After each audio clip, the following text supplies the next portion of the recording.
कल्पना कीजिए, अगर अभी इसी क्षण आपकी आंखों के सामने समय रुक जाए, भूत, वर्तमान और भविष्य एक साथ दिखाई देने लगे और आपको एहसास हो कि जिस दुनिया को आप वास्तविकता समझते थे, वो पूरी तस्वीर का केवल एक छोटा सा हिस्सा है। डरावना है ना?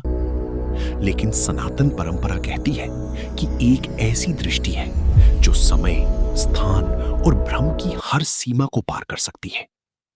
महादेव का तीसरा नेत्र, वो नेत्र जिसके खुलते ही कामदेव भस्म हो गए, वो नेत्र जिससे देवता भी भयभीत थे।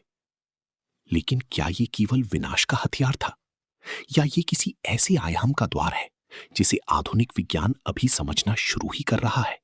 कहानी शुरू होती है कैलाश पर्वत से। महादेव गहन समाधि में थे, इतने गहरे ध्यान में कि मानो स्वयं समय भी उनके चारों ओर थम गया हो। उसी समय एक असुर ने तीनों लोकों में आतंक मचा रखा था। देवताओं को केवल एक ही आशा दिखाई दी, महादेव। लेकिन समस्या ये थी कि शिव समाधि में थे, उन्हें जगाना असंभव था। तब देवताओं ने कामदेव को भेजा, प्रेम के देवता, जिनका एक पुष्प बाण मन को विचलित कर सकता था। कामदेव ने धनुष उठाया और बाण छोड़ दिया। क्षण भर में कैलाश पर वसंत उतर आया, फूल खिल उठे, मंद पवन बहने लगी, और तभी महादेव ने अपनी आंखें खोली। लेकिन जो हुआ उसके लिए कोई तैयार नहीं था। महादेव की दो आंखें नहीं, उनके मस्तक पर स्थित तीसरा नेत्र खुला। उस क्षण कामदेव भस्म हो गए। क्या हमारी आंखें वास्तव में पूरी वास्तविकता देखती हैं? विज्ञान कहता है कि हम 3 आयामों की दुनिया में रहते हैं, लंबाई, चौड़ाई और ऊंचाई। लेकिन आधुनिक भौतिकी के कुछ सिद्धांत संकेत देते हैं कि ब्रह्मांड में इससे कहीं अधिक आयाम हो सकते हैं। ऐसे आयाम जो हमारे चारों ओर मौजूद हैं, लेकिन हमारी इंद्रियों के लिए अदृश्य हैं। कल्पना कीजिए, एक चींटी कागज पर चल रही है। वो केवल 2 आयाम देख सकती है।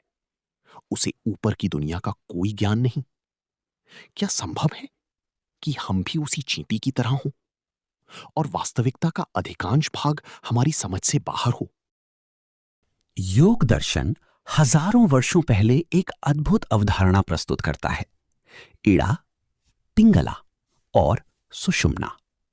इड़ा मन का प्रतीक है, पिंगला क्रिया और ऊर्जा का, लेकिन इनके मध्य स्थित है सुषुम्ना, ज्ञान का मार्ग, जागरण का मार्ग और तीसरे नेत्र का मार्ग।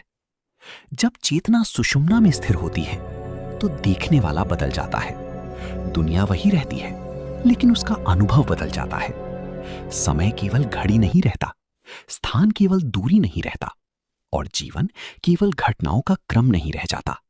मानो अस्तित्व का विशाल चित्र एक साथ दिखाई देने लगे।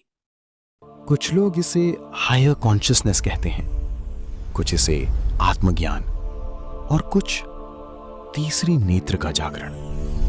ये कोई अतिरिक्त आंख नहीं है, ये देखने का एक नया तरीका है, जहां विभाजन समाप्त हो जाते हैं और संपूर्णता दिखाई देने लगती है। शायद इसी कारण महादेव के तीसरे नेत्र को ज्ञान का सूर्य कहा गया, क्योंकि ये नई दुनिया नहीं दिखाता, ये वास्तविक दुनिया को प्रकट करता है। तो क्या शिव का तीसरा नेत्र वास्तव में हायर डायमेंशंस का द्वार है? क्या ये समय और स्थान के परे देखने की क्षमता है, या ये मानव चेतना की उस अवस्था का प्रतीक है जहां सत्य स्वयं प्रकट हो जाता है? उत्तर जो भी हो, एक बात निश्चित है, महादेव का तीसरा नेत्र विनाश का प्रतीक नहीं, जागरण का प्रतीक है। वो शक्ति जो अज्ञान को भस्म करती है और चेतना को प्रकाशित करती है। और शायद जिस दिन ये दृष्टि जागृत हो जाए, ब्रह्मांड नहीं बदलता, आप बदल जाते हैं। क्या आपको लगता है कि तीसरा नेत्र केवल एक प्रतीक है, या वास्तव में चेतना के किसी उच्च आयाम की ओर संकेत करता है? अपनी राय कमेंट में लिखिए और यदि आपको सनातन ज्ञान, ब्रह्मांड और विज्ञान के ऐसे रहस्य पसंद हैं, तो अभी सब्सक्राइब कीजिए